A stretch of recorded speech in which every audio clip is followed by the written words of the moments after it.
هو النور يهدي الحائرين ضياؤه وفي الحشر ظل المرسلين Bismillahirrahmanirrahim. Assalamualaikum warahmatullahi wabarakatuh. Alhamdulillahi rabbil alamin. Wassalatu wassalamu ala sayyidina Muhammadin wa ala alihi wa sahbihi ajma'in. Amma ba'du. Qala Allah Ta'ala fil Qur'anil Karim, A'udzu billahi minasy syaithanir rajim. Bismillahirrahmanirrahim. Wa qada rabbuka alla ta'budu illa iyyahu wa bil walidaini ihsana. Wa qala Rasulullah sallallahu alaihi wasallam, Salasun la yanfa'u ma'ahunna amalun, al-israfu billahi wa uququl walidaini wal firaru yawmaz zahf. Sadaqallah wa sadaqa Rasulullah sallallahu alaihi wasallam. Puji syukur kita panjatkan kepada Allah Subhanahu wa Ta'ala. Alhamdulillah, pada malam ini kita masih diberikan nikmat iman, nikmat Islam serta nikmat sehat wal afiyah oleh Allah Subhanahu wa Ta'ala untuk beribadah kepada Allah Subhanahu wa Ta'ala. Mudah-mudahan ibadah-ibadah yang kita kerjakan diterima oleh Allah Subhanahu wa Ta'ala. Wabil khusus alhamdulillah, pada malam ini kita bisa hadir duduk di tempat ini di Majlis Zikir Al-Azkar. Semoga duduknya kita, hadirnya kita, betapa mulianya Allah memerintahkan kita untuk berbakti kepada kedua orang tua kita, baik ketika orang tua kita masih hidup ataupun orang tua kita sudah meninggal. Sampai perintah untuk berbakti kepada kedua orang tua itu diurutkan setelah kita perintah untuk menyembah Allah. Wa'budullaha wa la tusriku bihi syai'a wa bil walidaini ihsana. Ayat yang tadi, wa qada rabbuka alla ta'budu illa iyyahu wa bil walidaini ihsana. Yang pertama, sembahlah Allah dan jangan menyekutukan. Artinya ada dua perintah. Yang pertama perintahnya untuk menyembah, yang kedua perintahnya jangan menyekutukan. Setelah itu perintah yang selanjutnya setelah perintah menyembah kepada Allah, perintah untuk berbuat baik kepada kedua orang tua, yakni bakti kepada kedua orang tua. Sampai di dalam hadis disebutkan bahwa salasun la yanfa'u ma'ahuna amalun. Ada tiga perkara yang di situ tidak manfaat kalau cuman dikerjainnya salah satu. Berarti harus tiga-tiganya. Yang pertama al-israku billahi. Jangan menyekutukan Allah. Wa uququl walidaini, dan jangan durhakain orang tua. Misal kita sholatnya rajin, ibadahnya rajin, zikirnya rajin, dan sebagainya rajin, berkaitan dengan hubungan kita kepada Allah, tetapi kita durhaka sama orang tua, maka nggak dianggap tuh. Ya. Atau sebaliknya, kita taat sama orang tua, kita perintahnya kita jalankan semuanya, tapi perintah Allah nggak pernah dijalanin. Sholat juga enggak, perintah-perintah yang lain juga enggak, yang lainnya nggak dikerjain. Itu nggak bisa juga tuh. Jadi ini harus dikerjain satu paket. Al-israku billah, jangan menyekutukan Allah. Wa uququl walidaini, jangan durhaka sama orang tua. Kemudian yang selanjutnya adalah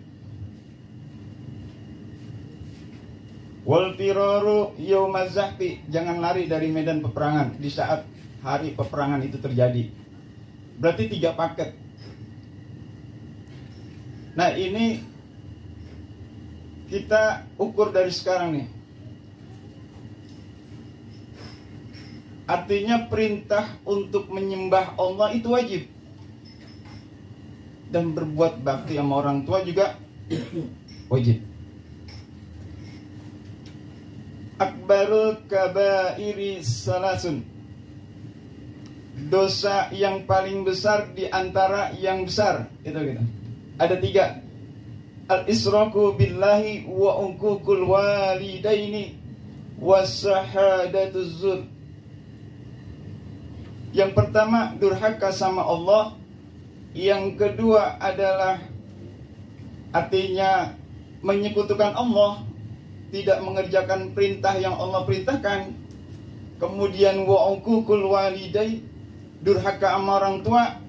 Yang ketiga adalah wasahadatuz zur, sumpah palsu. Jangan menggampangkan kita bersumpah demi Allah, kalimat-kalimat qasam, tapi isinya kepalsuan, bohong. Saya berjanji dengan nama Allah dan kitab suci Al-Quran bahwa saya selama menjabat sebagai ini, ternyata korupsi. Ini dosa besar tuh, karena disejajarkan tuh. Wal israku billahi wa uququl walidaini wa shahadatuz zur. Ini 3 nih. Makanya jangan senang-senang dulu. Ini kita ibadahnya rajin, sholatnya rajin, zikirnya rajin, tapi sama orang tua kita durhaka. Terus bagaimana kalau orang tua saya udah meninggal? Cara berbuat baiknya bagaimana? Ya Rasulullah, orang tua saya dua-duanya ini udah meninggal. Bagaimana saya caranya untuk berbuat baik, bakti kepada kedua orang tua saya yang udah meninggal dua-duanya? Qala yatasaddaqu anhuma, bersedekahlah kamu untuk kedua orang tua kamu yang udah meninggal. Bi'it'amit ta'am wa qira'atil Qur'an au biddu'ai, kasih makan orang, niatin pahalanya buat kedua orang tua kita yang udah meninggal. Bacain Al-Quran, niatin pahalanya buat orang tua kita yang udah meninggal. Doain kedua orang tua kita yang kita peruntukkan untuk pahalanya kedua orang tua kita. Tuh, buat orang tua kita yang udah meninggal. Fa in tarakaha faqad aqahuma wa man aqahuma faqad asa. Ya Rasulullah, kalau seandainya ini saya nggak ngelakuin 3-3-nya, ngasih makan buat orang juga enggak, bacain Quran yang pahalanya saya niatin buat kedua orang tua saya yang udah meninggal juga enggak, doain buat kedua orang tua saya juga enggak, Apa katanya? Sesungguhnya kamu telah durhaka kepada kedua orang tua kamu. Dengan kamu durhaka kepada kedua orang tua kamu, maka kamu telah bermaksiat kepada Allah Subhanahu wa taala. Berarti durhaka sama orang tua bisa terjadi pada saat orang tua masih hidup ataupun orang tua sudah meninggal. Oke lah kalau orang tua masih hidup, kita masih bisa untuk berbuat bakti. Wujudnya ada, fisiknya ada. Tapi ini yang jarang terjadi ketika orang tua sudah meninggal.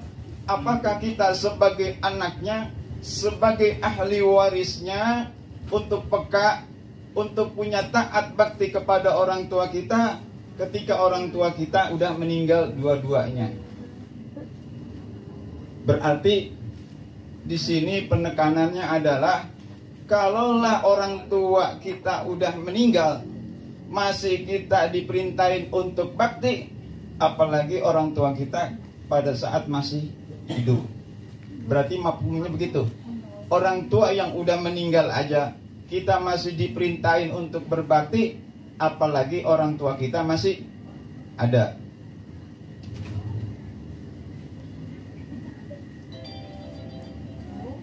Makanya ini buat pelajaran buat kita semuanya, agar hidup kita menjadi berkah. Kuncinya adalah di rumah kita, ya ini orang tua kita. Makanya setiap kita habis sholat, banyak-banyakinlah, jangan sampai lupa untuk kita mendoakan orang tua kita yang sudah meninggal. Apakah sampai? Sampai. Karena Nabi yang perintahin.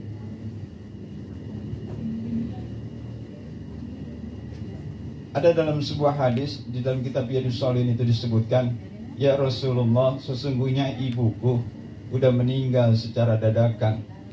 Seandainya ibuku ini meninggal, maksudnya sebelum meninggal,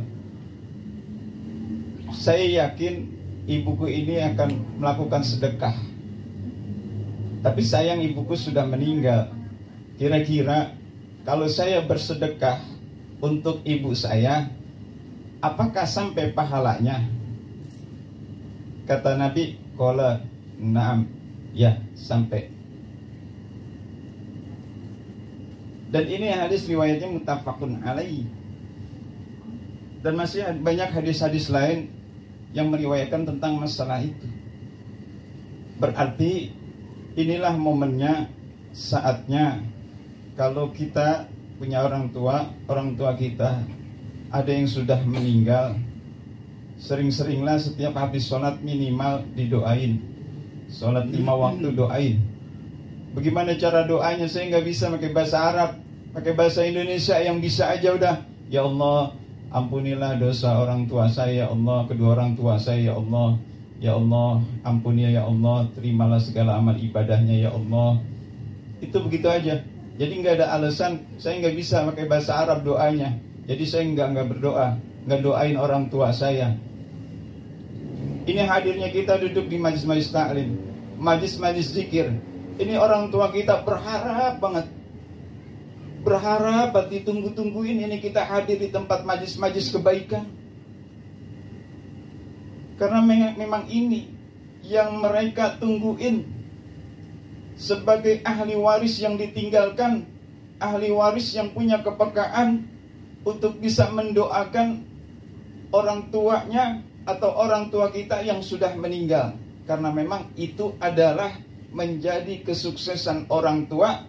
Ketika orang tua itu meninggal, anaknya paham bisa mendoakan orang tuanya ketika orang tuanya meninggal. Betapa sedihnya ketika orang tua meninggal, kita sebagai anak nggak pernah mendoain orang tua kita. Betapa sedihnya pendidikan yang kita pelajarin, jabatan yang kita punya, harta yang kita punya, tapi kita nggak pernah peruntukannya buat kedua orang tua kita yang sudah meninggal. Itu sia-sia. Makanya sayang, manfaatin sebisa mungkin. Kalau kita mau melakukan perbuatan baik, niatin, saya niat buat pahalanya buat orang tua saya nih. yang sudah meninggal ataupun yang masih hidup, niatin buat kebaikannya semuanya. Makanya itu para jemaah, duduknya kita di tempat-tempat yang baik, majlis-majlis kebaikan adalah sebuah sarana untuk kita mendapatkan hidayah agar kita menjadi lebih baik lagi. Karena al-majlisus salihu khairun minal wahdati wal wahdatu khairun minal majlisis su'i. Majlis kebaikan itu lebih baik daripada kesendirian, dan kesendirian itu lebih baik daripada majlis keburukan. Gitu. Misal begini, kalau ada orang bermaksiat dalam suatu majelis atau perkumpulan, kita lebih baik sendiri di rumah, itu lebih bagus. Gitu. Tapi di rumah sendiri jauh lebih baik kita duduk di majelis. Itu begitu, majelis kebaikan.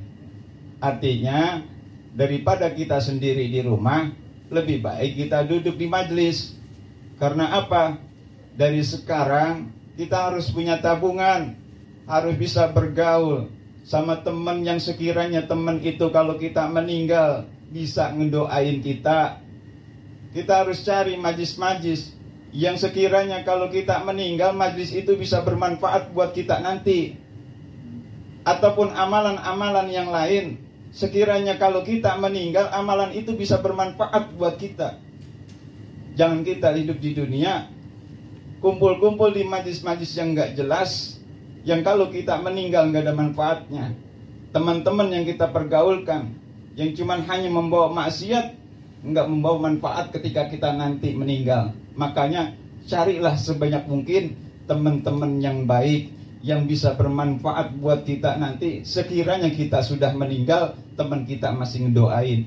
Carilah majlis-majlis kebaikan yang sekiranya kita meninggal nanti, majlis itu masih bisa membawa kebaikan. Kebaikan di dalam majlis itu pahalanya akan ngalir sampai nanti kita meninggal.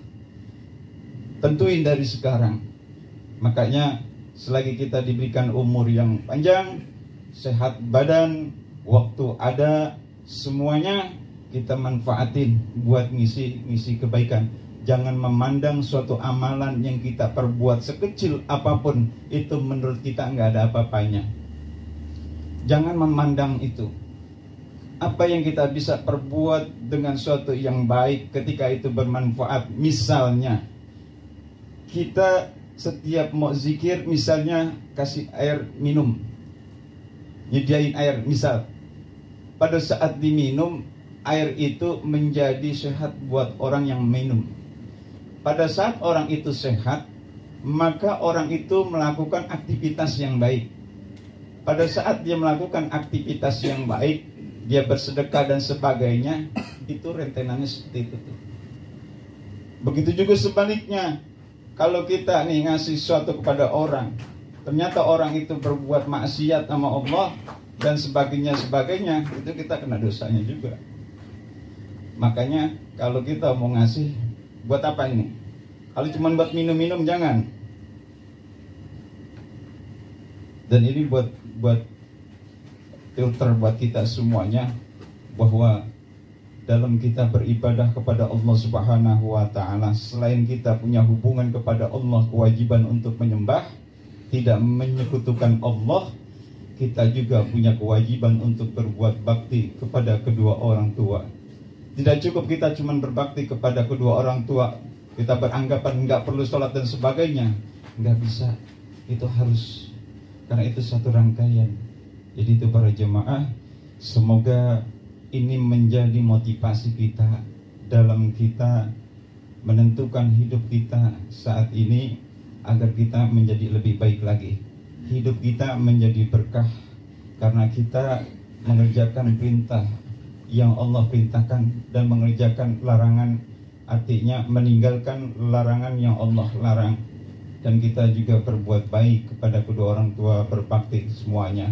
Jadi manfaatkanlah orang tua kita yang masih hidup saat ini untuk kita manfaatkan dalam arti berbakti kepada kedua orang tua kita. Mudah-mudahan